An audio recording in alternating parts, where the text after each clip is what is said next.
it took me a minute to just Welcome to Atlanta. embrace the reality. The Yeah. reality is Atlanta's a better team, point blank. Let's just stop the bullshit. They're a better team. Right. Yeah. Yeah. They and I didn't think the Celtics played a horrible game. I just thought Atlanta played better.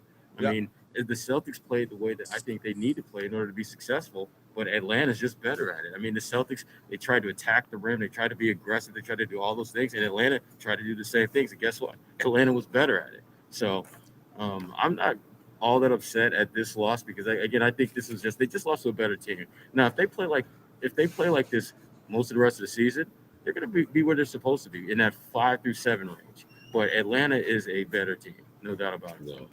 Yeah, it's like what I was saying earlier. We were talking about Jason Tatum, where I'm like, well, maybe this team, I know it goes against what we've been saying all season long, the philosophy of spread the ball around, don't get stagnant, don't play hero ball. But I was like, in this situation, let's see them keep feeding Tatum because he's heating up, and he had to work to get to that spot, right? So to get to that confident level. And I'm thinking, when do you say something like that? When you're seeing the Celtics playing against a team that's better than them. And that's exactly what we saw today. It's exactly here's what the thing, Josue.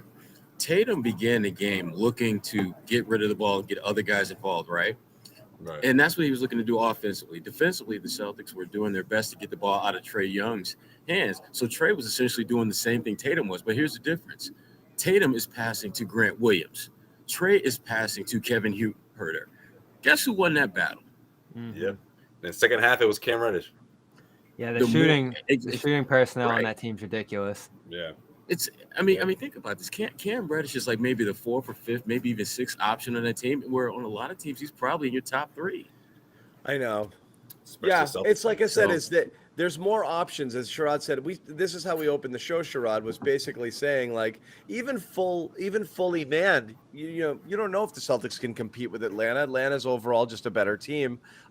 When they're shorthanded like this, what are you going to do? You hate to just say, like, well, they tried, but this is one of those games. They just Yeah. What are they going to do in this case? There's better players on the other side of the ball. You're down Jaylen Brown. You're down Robert Williams. You're going to play some really ugly rotations where you're going to be limited certain places. You're going to play canter minutes when you don't necessarily want to do that. You're going to start a guy like Grant Williams, who, despite his hot shooting, shouldn't be thrust into that role. You're going to play lineups. They're going to have guys like Schröder, Richardson, Smart on the court at the same time, and that destroys any opportunity you have of spacing the floor because you have no shooters out there. You just don't have enough firepower, really. You got to have guys get hot who don't normally get hot, and you kind of did with Grant in the first half, and that kind of keeps you in it.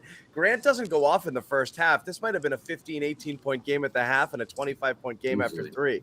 So again, it's so the margin of error is so freaking thin with these guys. Right. At best, when they have a full lineup, you remove one or two, and I mean you play a decent team, it's going to be really challenging to stay in the game. And it's first. I'm just going to say go ahead. Go ahead. I was just going to say it's frustrating because everybody saw this coming into the season. There was no mistaking how little shooting this team had coming in. Horford was going to be the guy you leaned on most as a floor spacer, and he's an okay shooter relative to the rest of the league. I still get so frustrated at just the lack of attention, just the front office paid to floor spacing on this roster. When you knew how important it was going to be to the Jays, you saw how it played out last year to not have reliable off-ball shooters on the wings, and to just be, I'm sure you were in the post-game presser, Sherrod. Like with each passing game, Ime's just like throwing his hands up, like he's not playing they're going to fall game at this point. Like they're getting the looks and they don't have the shooters to hit them. Well, I think there's a couple things. First of all, the overall talent behind their top tier players is terrible. It's a dramatic drop off. It's a dramatic drop off. But the other thing too is that when you talk about spacing, Bobby, you thought Peyton Pritchard might be able to help you in that. He's not. You thought Nesmith might be able to help you in that. He's not. I don't know what's going on with Pritchard. And that's really the problem. That to me, it's the elephant in the room is that they have guys that they were counting on who are not getting it done. And that has a domino trickle down But- effect. Where you look over across at Atlanta, I mean, they don't have DeAndre Hunter, but that just means more minutes for a guy like Cam Reddish. And what does he do? He drops 19 in 25, 26 minutes. The Celtics don't have guys that they could just plug and play when someone goes down. Like when Jalen goes down, it's by committee. There's no one guy that can give you anything remotely close to what he brings. And it's like that for the top 3 or 4 players. Look at Rob. I mean, look at Rob. Rob goes down and so, yeah. go ahead, I hate to do this again this year because I mean it feels like a broken record, but it's like, look, what are you going to do when you're seeing stuff and it looks like this, which is fairly mediocre? As I said, the hardest thing to do is cover a 500 team because you can't really get anything going. You have no answers. You know, this is what it is. It's, you know, a good game, a bad game, a good game, a bad game. But I'm going to end up right back where I was last year, which is you might have to play the kids. And I don't get mad yet. The reason being is like without rhythm, without minutes, without confidence, these guys have zero chance of helping you. Zero. You know, Neesmith's not coming in and knocking down shots when he's playing 6 minutes a game. Not going to happen. He misses his first one. The night is over for him. Okay. It doesn't work. Same thing with Romeo. You saw him hitting corner threes. It's not going anymore, you know, because again, it's just really sporadic minutes and a very small opportunity to do anything. So we might be right back. Eme's rotation is tight. It's a really tight one, and it shouldn't be right now. And we know they're not great, but you also know the other guys aren't great. So we're back into survival mode. Brad was trying to survive last year, so he's playing the guys he feels he can trust. Ime's in that same boat. He started the season in a hole, 2-5, 2-6, whatever they were. You're playing a really short rotation. You're overplaying your guys. You got wear and tear injuries, you know, to both of your big men who are missing time because they're overplayed. You know, Tatum's playing 40 minutes a night. Jalen goes down with a knee injury. At this point, you almost just have, like, you don't have a choice. You can't play. You're playing a short rotation, and the people you're playing in that rotation aren't that great anyway. So you almost have to, on a game when you're That's what I said coming into this year about Pritchard. You have to force it his way. A game when you're shorthanded like this, I would almost just say, screw it. I'm going to pretend that Neesmith is Jaylen Brown and play him Jalen minutes tonight and see what happens. You know, it might be ugly as hell, but like, what are you losing by doing that? You know, just you lose the game. but you're losing it. But you're losing it anyway. What I mean is, you're going into a game like this, realizing the likelihood, if playing your tightest rotation possible and mixing and matching as best you can, you're still going to lose the game by 12 points or 11 points. That's best case scenario. So what's the alternative? It's not that bad. You've got to try to work these guys in to get contributions from them, because if you don't, you're dead. I mean, you're especially. There's no real excuse. I mean, we've been saying this for 2 years now. We've been saying this.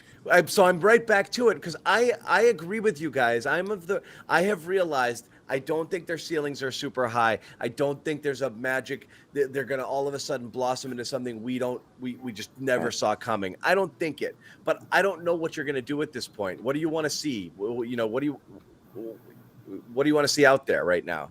Like, I don't want to see it. I don't want to see a Richardson, Schröder, Smart, trio out there passing the ball around or dribbling it and driving into the lane and missing layups or missing threes. I just don't want to see those guys. They're all professional basketball players, but it's ugly offense. Here's the problem, John. You know who's gonna have to do it? It's starting to be demeaning now when you throw that line out there now, John. Which one? At least now you put the professional part in there, but they're just basketball players, okay? They are. I mean, right. I know, you know what I mean. They're fine, but like they can't shoot. I don't know. It's frustrating. It's frustrating because they're doing things well in other areas. They're doing a lot of things well. And Sherrod said it.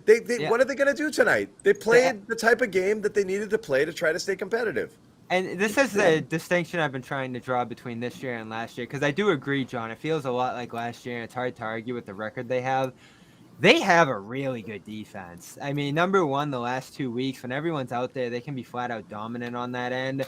The things Schröder's given you that we've talked about over the last 5 games, are different from last year. So there's things on this team that, you know, you're not going to get excited about the young guys. You're right, John. But there are things to get excited about with this team. And to have that shooting issue just constantly pulling and tugging at you and knowing, probably in Ime's heart of heart, knowing that that's not going to get better. It's frustrating because do you really want to scrap the starting lineup and the rotations you have when it's leading to you having the number one defense in the league? I get why a coach doesn't want to do that. It's going to come down to Brad. Is Brad going to have the heart when this team is, teetering later in the season under 500 to just kind of dump Schröder for a pick? I know Forsberg wrote about this last week.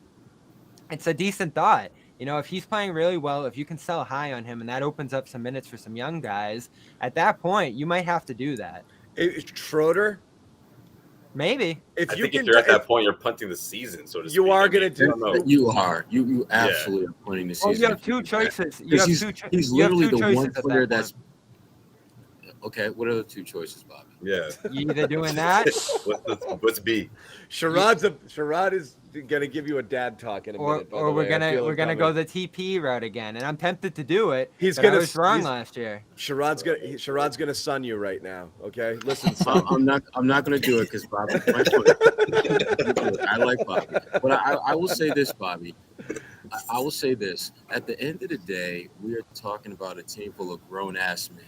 And if you're telling a grown-ass man that we're going to send you away because we need to make time for the kiddies to get out on the floor, even though we're that's not the only reason, but we're selling you on this notion that we have this culture of being about winning and championships, but we're going to punt on the season because that's exactly what you're doing if you trade literally the one guy who's actually playing above expectations. Right. You can't do that and good faith and look those guys in the face and just say, but we're about winning here. No, you can't. We said this last season too. We said you can't punt on the season because you're going to lose the Jays. Josue said you can't make the Fournier trade. So, you're just going to sit in the middle and go 500 again? Well, if you're talking about making a splash, via trade, I think Josh Richardson is the piece that makes the most sense.